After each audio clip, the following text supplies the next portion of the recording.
Hi hello నమస్తే నేను మీ సుకన్య. ఇప్పుడున్న జనరేషన్లో పెళ్ళిళ్ళు కావాలంటే ఉంటుందండి బాబు. అబ్బో ఇప్పుడు అదొక పెద్ద సమస్య అయిపోయిందనమాట. అమ్మాయి గల్లోళ్ళకి అబ్బాయి వాళ్ళు నచ్చరు, అబ్బాయి గల్లోళ్ళకి అమ్మాయిలు నచ్చరు. ఆల్రెడీ టాకేమో 1000 మంది అబ్బాయిలు ఉంటే అమ్మాయిలు 500 మందే ఉన్నారని కొంతమంది. అలా ఏం కాదండి. అవి ఉంటే ఇవి నచ్చక, ఇవి ఉంటే ఇవి నచ్చక, కుల మతాల వలన, ఆస్తుల వలన, ఇలాంటి విభేదాల వలన చాలా మందికి పెళ్లిళ్ళు అవ్వట్లేదు అనమాట. ఇదైతే పేరెంట్స్ కి ఒక పెద్ద సమస్యగా, ఒక పెద్ద ఆలోచనగా, ఇంకా చెప్పాలంటే ఒక గుదిబండలాగా తయారైపోయింది అనమాట. అయ్యో మా అబ్బాయికి పెళ్లి కావట్లేదు, అయ్యో మా అమ్మాయికి పెళ్లి కావట్లేదు, ఎన్ని సంబంధాలు చూసినా సెట్ అవ్వట్లేదు అని చెప్పేసి అంటున్నారు. ఇదంతా ఒక ఎత్తు అయితే, వివాహం అయిన తర్వాత వాళ్ళ మధ్య వచ్చే సమస్యలు ఇంకొక ఎత్తు. అయ్యో మేము జాతకాలు చూసే చేసామే, మంచి ముహూర్తంలో చేసాము, టాప్ 1 పూజారి గారితో చేసాము, టాప్ 1 కళ్యాణ మండపంతో చేసాము, ఇలాంటివన్నీ జరుగుతూ ఉంటాయి కదా.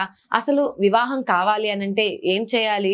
వివాహం అయిన తర్వాత ఏర్పడే సమస్యలకి ఎటువంటి పరిష్కార మార్గాలను వెతుక్కోవాలి అని తెలుసుకోవాలని అనుకుంటే శ్రీనివాసరాజులు గారితో మాట్లాడాల్సిందే. ఓం నమ శివాయ నమః.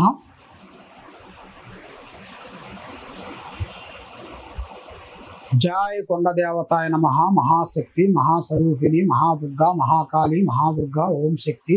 జయ కొండ దేవతాయ నమః.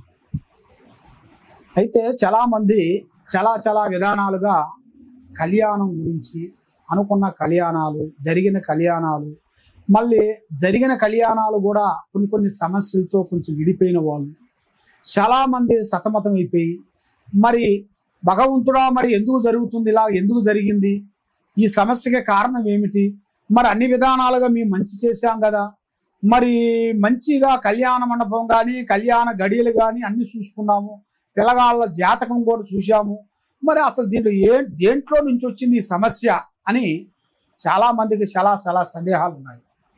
అయితే వాళ్ళు కళ్యాణం చేసుకున్న తర్వాత వాళ్ళు ముఖ్యంగా కొన్ని విధానాలను బట్టి వాళ్ళ మీద ఉండాల్సిన కొన్ని గ్రహాలు ఘోషిస్తుంటాయి.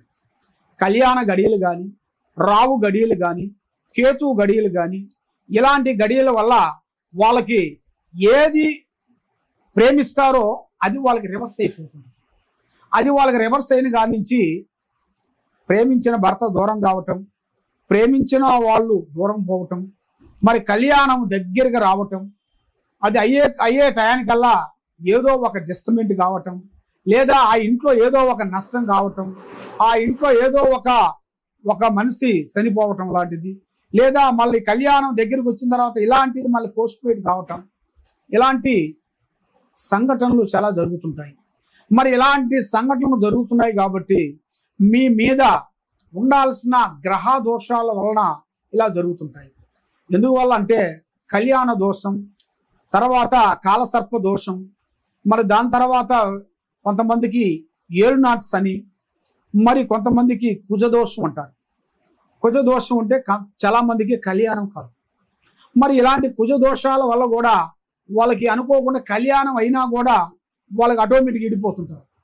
మరి ఇలాంటి దోషాలను గురించి చాలామంది వాళ్ళకి తెలుసుకోకుండా ఏం కాదులే, భగవంతుడు ఉన్నాడులే మన చేతులు, ఏం కాదులే, పెద్దవాళ్ళు ఉన్నారులే, మన చేతిలో డబ్బులు ఉండయిలే, అధికారం ఉందిలే అనుకొని వాళ్ళు ఏం చేస్తారంటే ఏం కాదులే అన్నట్టుగా వాళ్ళు ముందడుగు వేస్తుంటారు. ఆ ముందడుగు వేసిన కాడి నుంచి అనుకోకుండా వాళ్ళ మీద లేనిపోయిన సమస్యలు కొన్ని రావటం, కళ్యాణంలో కొంచెం బ్రేక్ కావటం, వాళ్ళిద్దరు భార్యాభర్తల మధ్యలో లేనిపోయిన వాళ్ళు కొంత సూపు పడటం, వాళ్ళు ఇడిపోవటం, ఇలాంటి సమస్యలతో చాలా మంది సతమతం అయిపోతుంటారు. మరి ఇలాంటి అందరికీ సతమతం అయ్యే వాళ్ళందరికీ మరి ఏం చేస్తే బాగుంటుంది అని చాలా మందికి చాలా సందేహాలు ఉన్నాయి.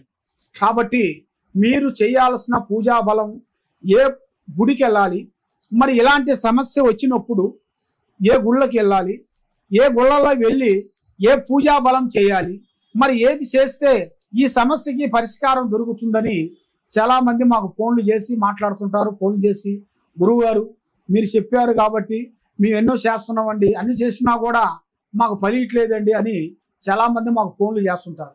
కాబట్టి మేము చెప్పింది మీరు చేస్తున్నారు కాబట్టి మీలో ఉండాల్సిన గ్రహాలు కొన్ని ఘోషిస్తుంటాయి, మీ మీద ఉండాల్సిన కొన్ని దోషాలు ఉంటాయి. ఆ దోషాలను శాంతం చేసుకోవాలి.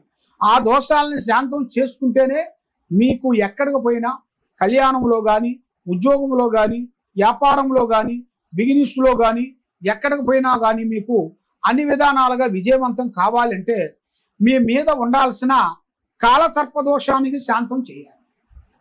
కాలసర్ప దోషానికి శాంతం చేయాలంటే అది కరెక్ట్గా 11 రోజులు పూజాబలం చేసుకోవాలి. అది పూజాబలం అంటే మనకి ఎక్కడో దూరం కొండలు నలుపు అన్నట్టుగా ఎక్కడో గుడికి వెళ్ళి మీరు చేయించుకోవాల్సిన పనేం లేదు. మనకి దగ్గరలో ఉండాల్సింది, మీరు ఏ ఊర్లో ఉన్నారో ఆ ఊర్లో ఎక్కడైనా కానీ సుబ్రహ్మణ్య స్వామి గుడి కానీ, నవగ్రహాల గుడి కానీ, నాగదేవత గుడి కానీ ఉంటుంది.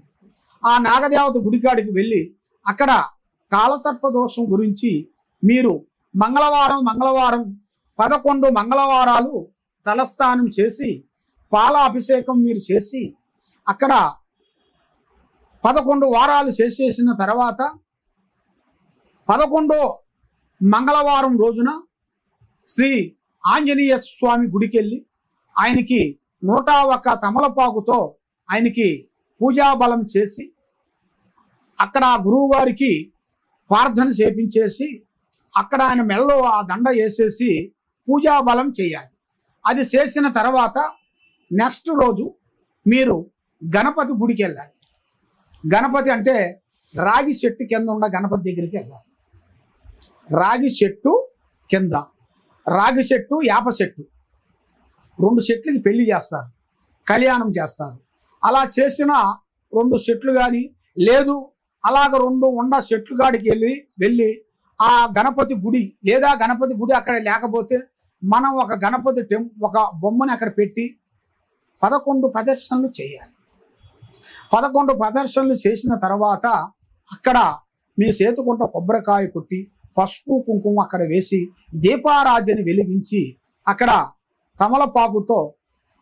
తమలపాకు మీద ఒక నిమ్మ పండు పెట్టి దీపారాజన ఒకటి వెలిగించేసి దాంతో పాటు ఆర్తకర్పూరంతో మళ్ళీ మీకు అక్కడ ఆర్తకర్పూరం ఒక దాంట్లో పెట్టాలి, ఒకటం దీపారాజన చేయాలి.